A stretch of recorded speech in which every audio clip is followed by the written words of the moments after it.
All right, we are live on Rumble and YouTube and X. Let's see where else. And we're about to go live on Instagram. Okay, got it going. We are live on all of them. Welcome back to Prophecy and Politics. I'm your host, Joshua Fontanilla. Like, share, subscribe, all that good stuff. Let's get right into it. I wanted to do a quick live, jumping through some of the headlines in the world today, but I wanted to start off with immigration. And our subject today is how Christians should view immigration. How should Christians view immigration? Let me get this on the screen here. No, I lost it. One second.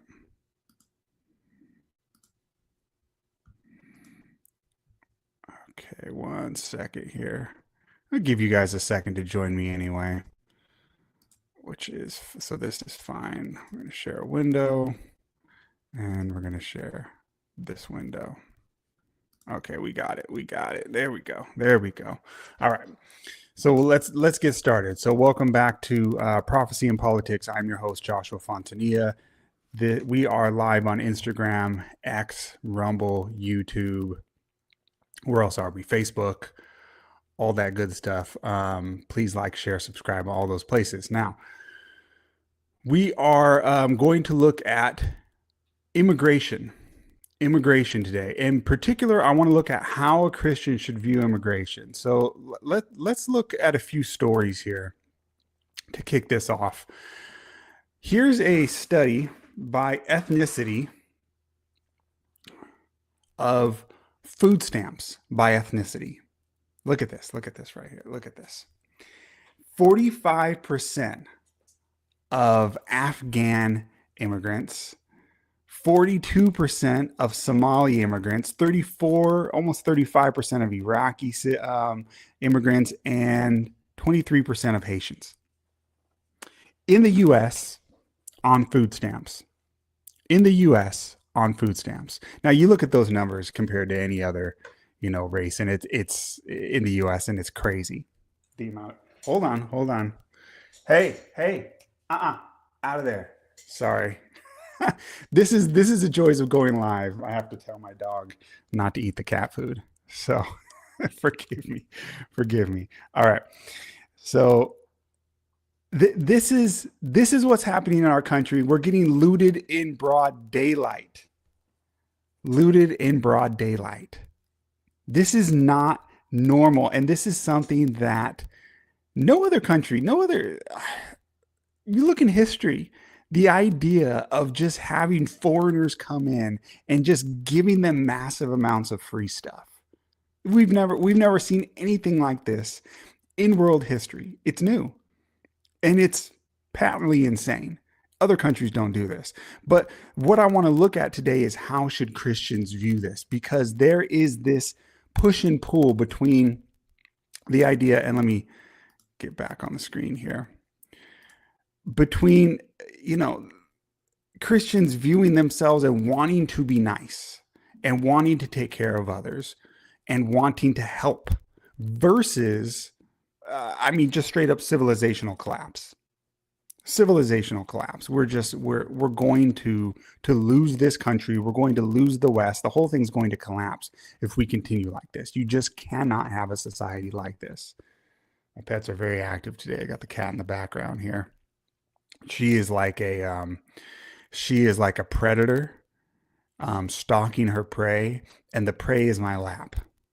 So I have a very loving cat. We raised her right. Okay, let's see here. Let me get this back on the screen. I want to look at a few headlines before we dig into all of this. Just a few of the headlines. And it's going to be tricky for me because I'm trying to do this there we go. I'm trying to do this. Now you can do on StreamYard, you can do live streaming vertical and horizontal. So if you're on Instagram, you're getting this vertical. And if you're on YouTube or some of the other platforms, you're going to get the option of horizontal. All right, let's look at some of these other headlines going on today because I wanted to briefly discuss this. Of course, Candace is always in the news lately because she is a walking Jerry Springer show. We'll talk a little bit about that. Unfortunately, I have another story I want to talk about. Another Christmas market attack in France. 10 were uh, there was 10 fatalities if a guy drove through a Christmas market. So this is the kind of thing that happens when you just allow endless immigration into your country. Okay, the Hart-Keller Act of 1965 and white replacement. And I think this is a good place of any to kick this off because this is something that Trump has recently just mentioned, which I will say briefly. You guys have maybe heard me criticize the president a lot, and I'll talk about some W's because he's had some great victories recently, and I voted for the president 3 times. But this is why I criticize, and this is why people like me criticize, because when you speak up loudly, the conversation changes. I know you're going. Some people will mock, say, "Oh yeah, you think no." It is a big deal. What I and others, and you guys, if enough people are talking about something loudly on the internet with our friends, politicians, they got their ears to the streets. They got their finger checking which way the wind's blowing. And if we're loud enough, they will switch positions. It's very important. You do these politicians no favors by just staying silent and rubber stamping anything they say. Criticize them, not because you hate them, but because you want them to do the right thing. So I don't criticize the president because I dislike him necessarily. I don't know the guy. He's not my friend, not my enemy. You know what I mean? Like, he's a politician is your employee. As a US citizen, you're the boss. And we should be, hey, pushing our employees to do the right thing.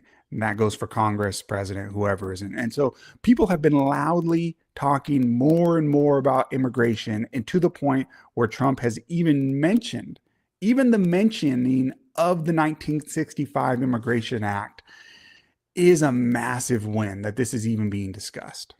Should we revamp that? And here's a chart showing the different racial groups or the different countries that birthplaces of U.S. immigrants as a percentage of the total population.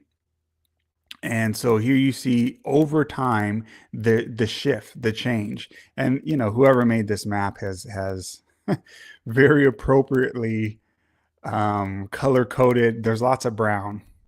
There's lots of brown on this end, which you get mad at that if you want. Whatever. I'm Mexican, Puerto Rican. I'm not offended. I don't care. But you see that there is a shift from Europeans to brown people, and we're talking. I mean, there's a lot of India here in recent times. There's a lot of Southeast Asia. Of course, there's a lot of Mexico, Central America. We all know that. Africa. There's a big shift in the groups, and something that I think people have a hard time wrapping their minds around is that we are bringing in more immigrants today, legal and illegal, into the U.S. today than we did during the Ellis Island era. When in our minds we have this picture of history of Ellis Island where these massive of people were coming off boats and they were being processed on this island, and some were let in, some were rejected, blah blah blah. And this was the time of massive immigration into this country, and it was when the country was expanding, when the country was growing to the west, and we had a whole continent to fill, and a lot of it was empty. I mean, this is when the government was just giving out acres of land to anybody who was willing to come and set up a homestead on a piece of land. We just give you acres because we had so much land. It was like we need to fill this continent that the U.S. was just given. But now we're the country, we've got hundreds of millions of people, and yet today we're bringing in more people today, more foreigners than we did during the Ellis Island era. when you would think that would be the time where we're bringing in the most people. You would think we would slow it down now. A lot of people don't know the history on this, but in it was something, I think it was 1924, we put a halt to virtually, like, it was something like 95% of immigration. Just nothing. No one comes in. Now there was some exceptions for illegals that happened later on, temporary workers.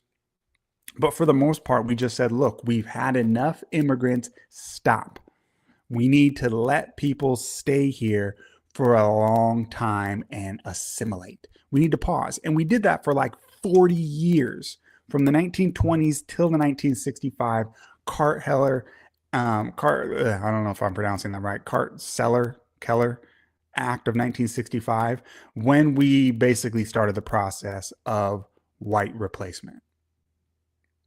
Now, I say that, and some people are going to get offended right away. And the topic is, how should Christians view immigration? And some people are going to get offended right away and say, oh, it's not the Christian thing to even mention race and in these topics. And I would just ask, first of all, how would you view it if it was any other racial group?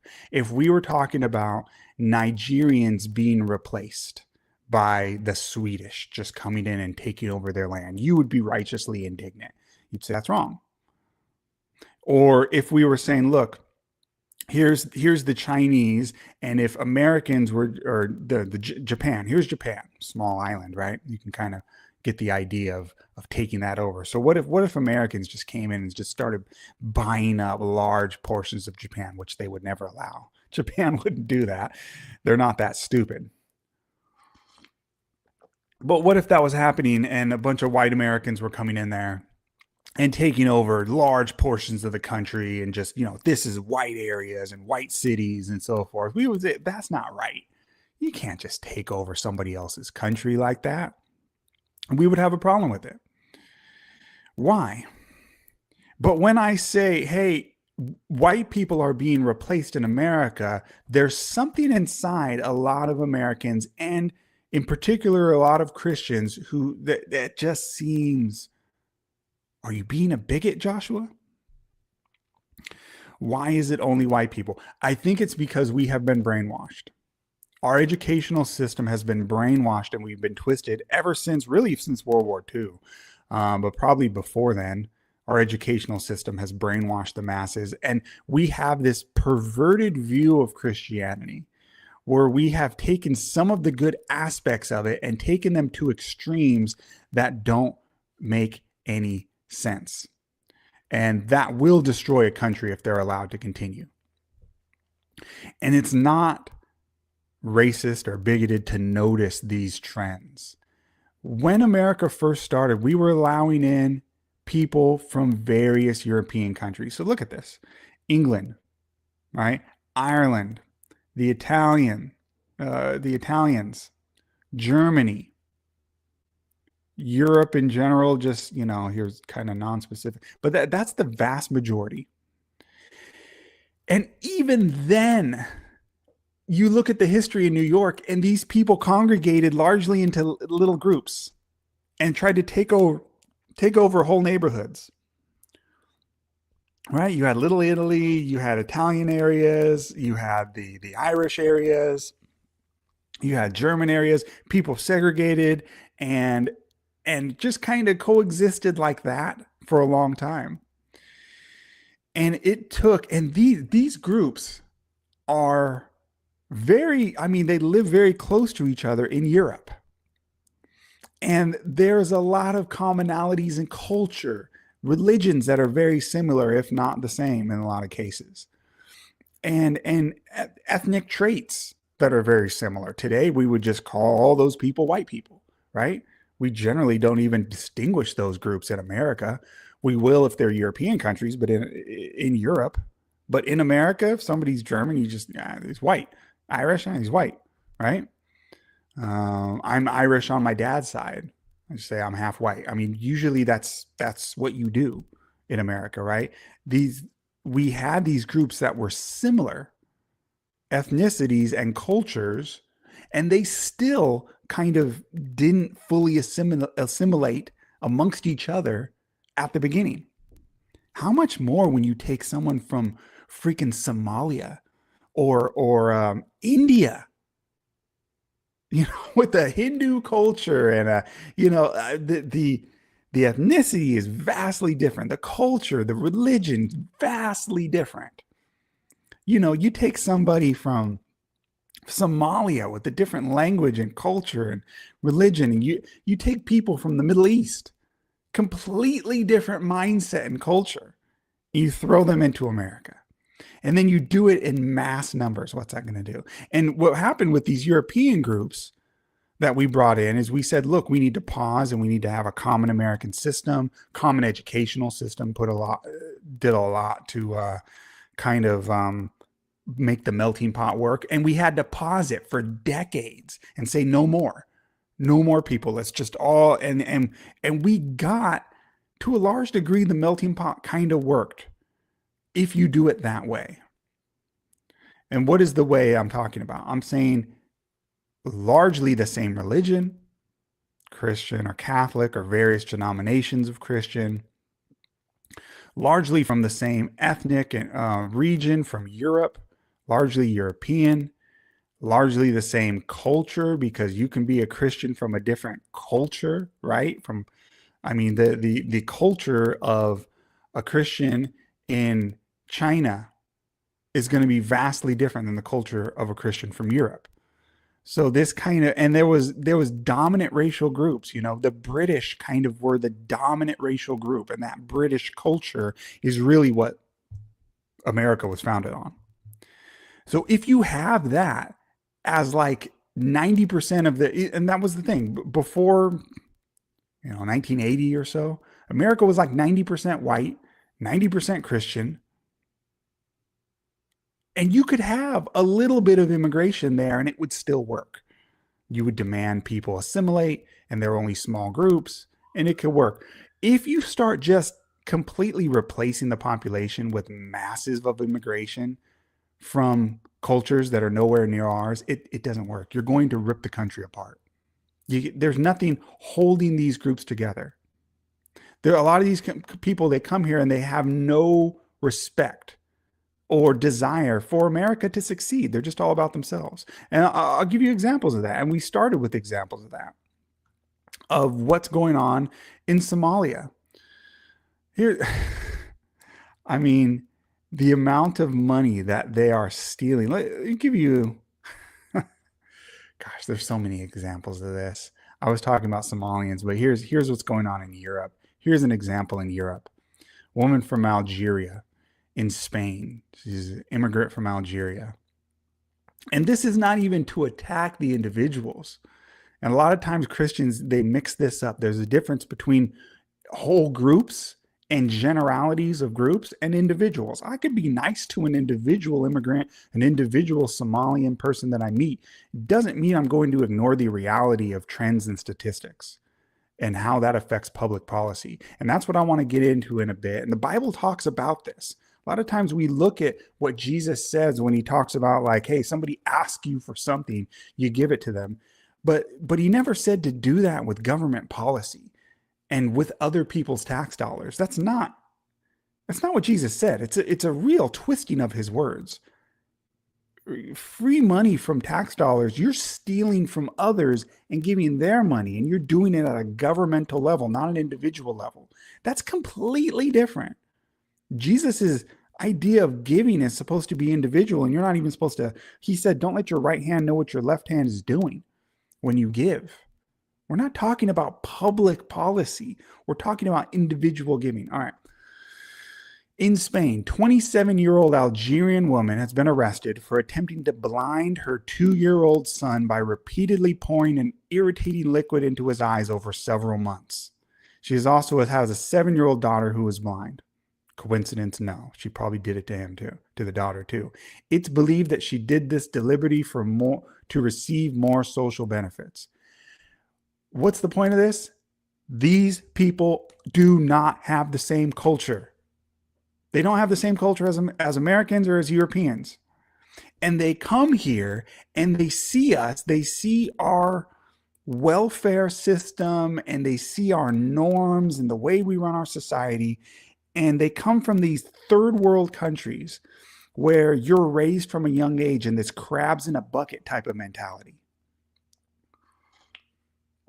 Because that's what it is in a lot of these third world countries. You're raised in, it's all about me, what I can get, because it's just survival. You're taught in, some of these cultures, some of these religions are like these pagan or atheist mindsets, and India, Hinduism is these spiritualist and animalist religions. You're basically taught that you're like an animal. So what would you expect humans to do when they're taught that from a young age? They're going to act like animals where survival is the most important thing. And so they come here and they see us and they see our welfare system and our high trust society, and our system, kind of an honor system where you just take people's word for things. And it's like a predator seeing the prey they're hunting on its back with its soft belly in it. It's like that's easy target, easy pickings. And they just take. What can we get? What can we do? How can we game the system? The cultures are not the same. I'm going to go through some of these headlines. Yeah, they caught the Jan 6 Jan 6 bomber. This is this is really interesting. I'm going to come back to this. Okay, I want to discuss this headline really quickly. I want you to look at this Boston Dynamics and look at what this robot's doing, what it's trained to do.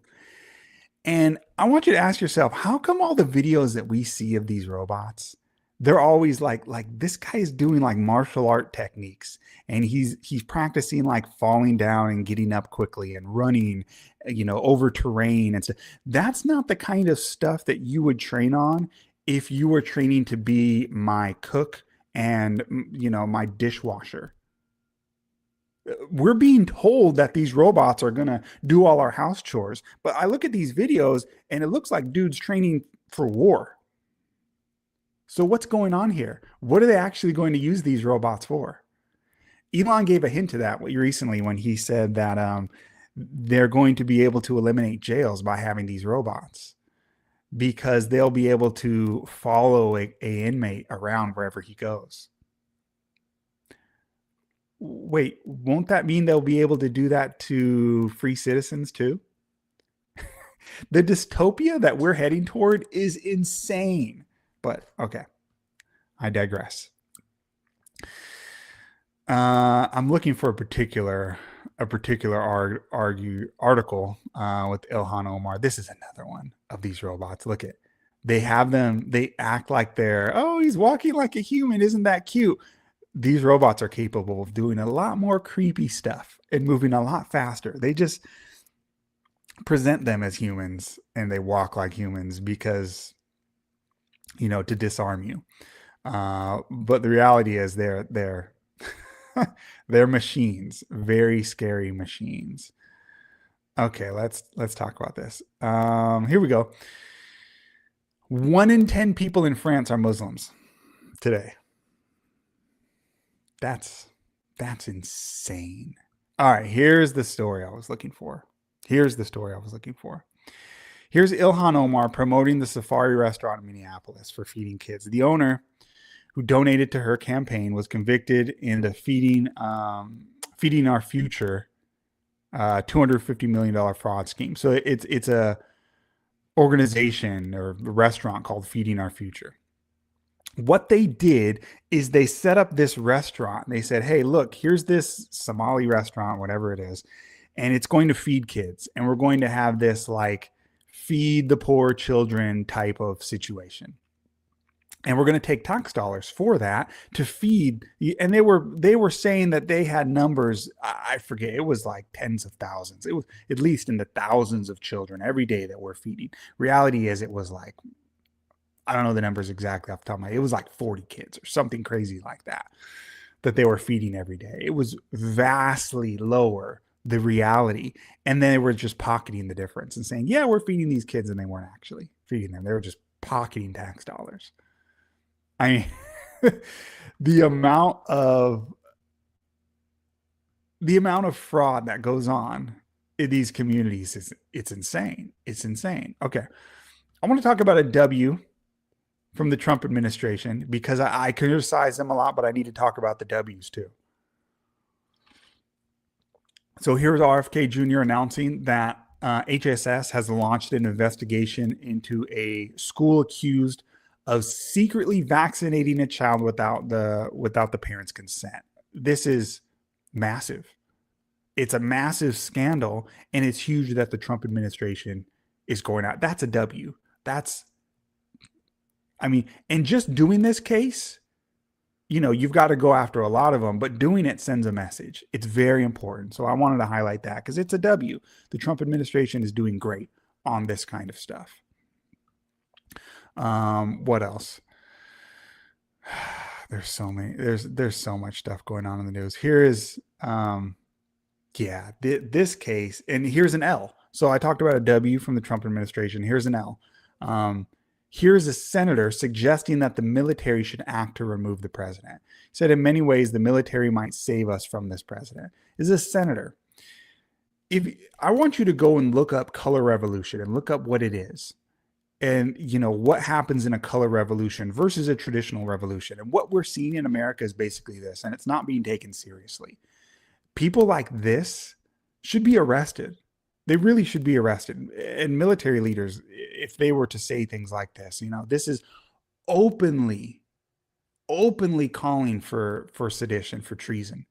And it's not being dealt with in a serious way like it should. This is a color revolution, what we're watching happening in America today. Okay. Yeah, here we go. So not only are the Somalians ripping us off in America with Medicaid, all these different scams that they're ripping off tax dollars, but they're sending the money back to Somalia. 28 million went to a Somali warlord with a paramilitary force. So your tax dollars are going to fund terrorists in Somalia. And Christians are wondering, hey, should we just be nice and just keep sending this money? No, you're not. You're not being nice. You're not being kind if you are funding terrorists who are terrorizing their own citizens in Somalia. You are helping that happen, and that's not nice. Here's the mindset. I wanted to show this one also. This is in China. Here's the mindset of these third world countries. So China is like a third world country in mindset, it's people, but it's a first world country in power. But they still have this kind of crabs in a bucket because they're atheists and they don't care, and it's just whatever. And so they're going through, and there's a lot of reports lately where they're robbing the oceans. They're just going through and just like the fishing version of strip mining, just taking everything that you can. Like, for example, here they're electrocuting the waters, electrocuting the Persian Gulf, to just kill everything in a certain area. And then you just grab it all.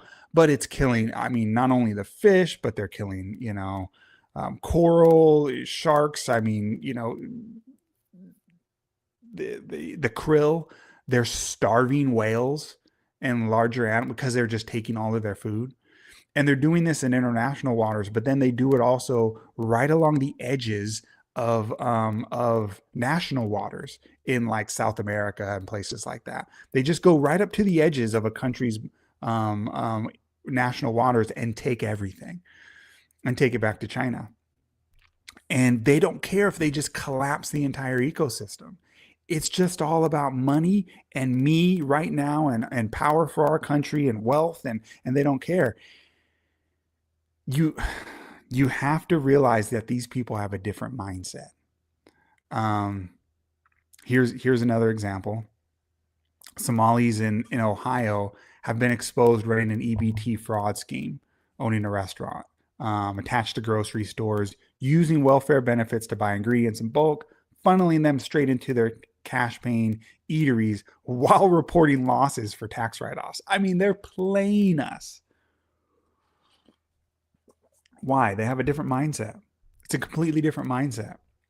Christians, you need to understand the mindset of we're going to help, we want to help people and we want to be good people. And as individuals, you want to like contribute to society and have a purpose and help the world, take care of your family, help the world in some way, leave a mark on this world, kind of that kind of thing. That mindset is a Christian mindset. Even if you're a liberal, that's a Christian mindset.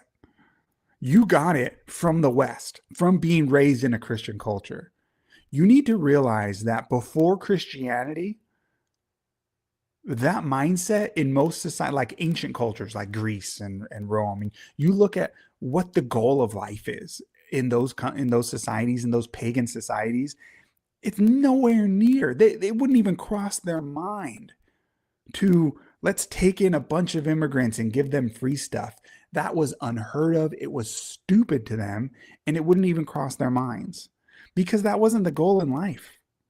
That wasn't a lot of these societies, you know, you read their stories, the Odyssey and the Iliad and things like that, and their epics, and the goal in life for them was like glory and making your name last through eternity. And Alexander the Great, how much of the world can I conquer?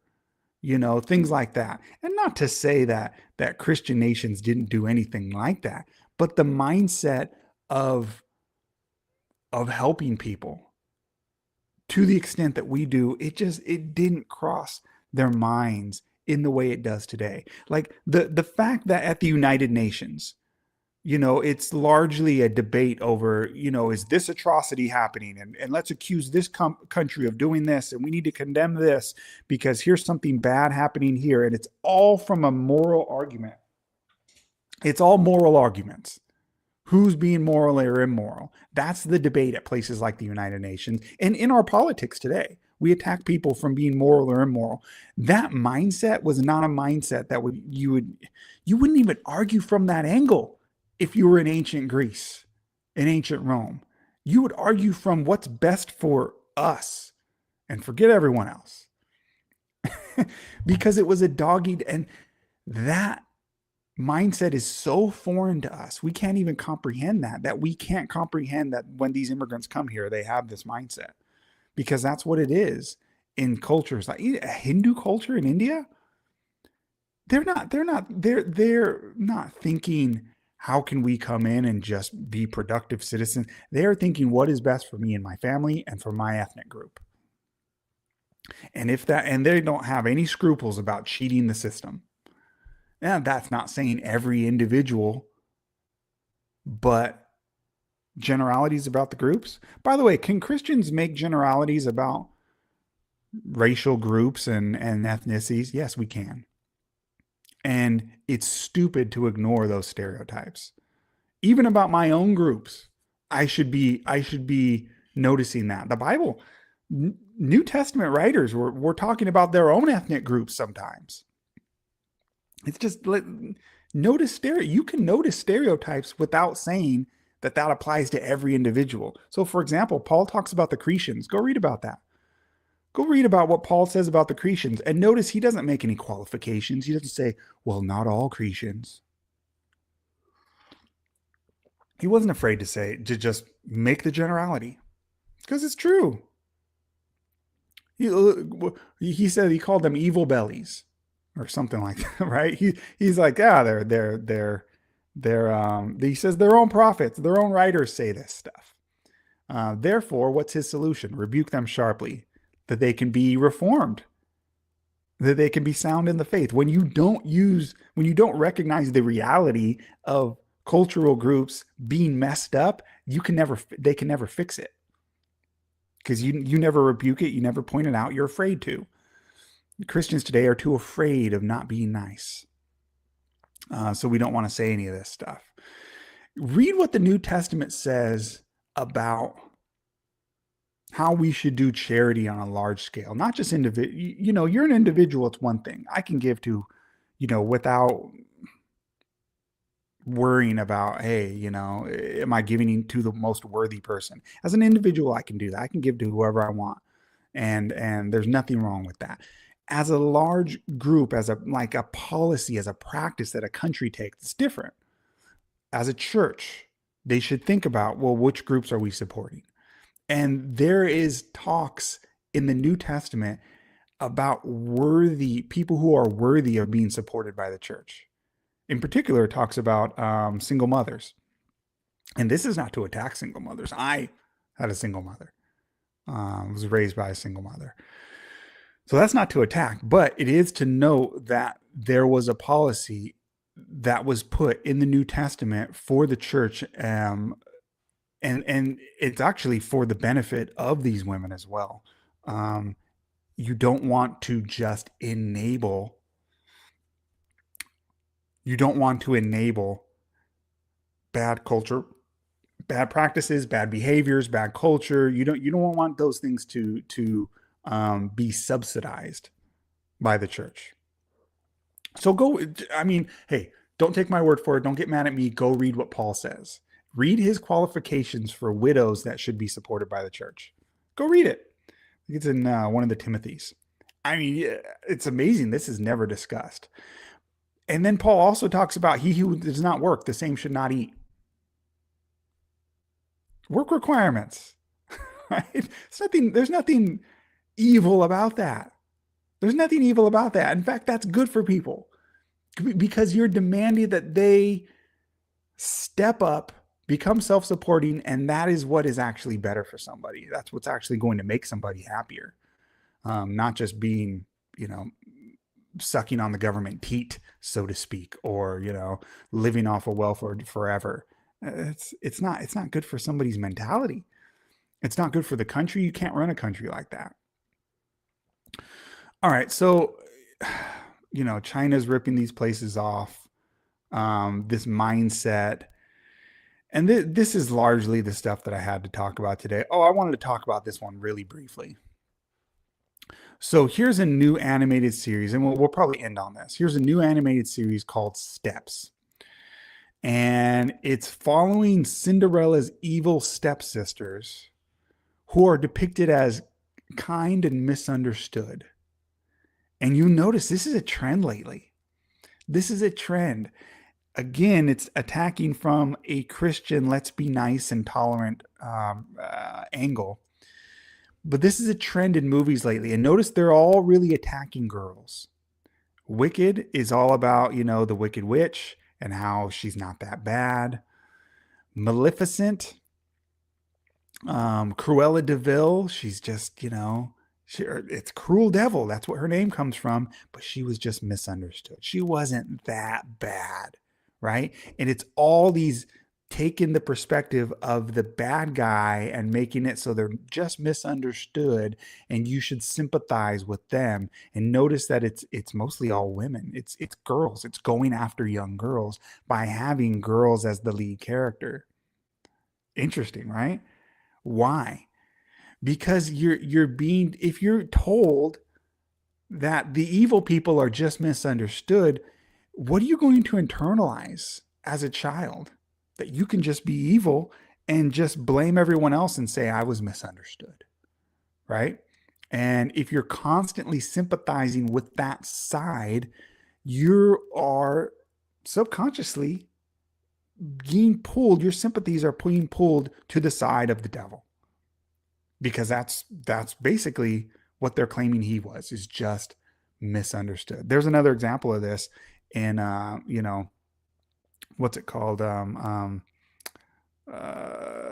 New movie just came out, Zootopia 2. And spoiler alert, if you haven't seen it, the basic plot line is,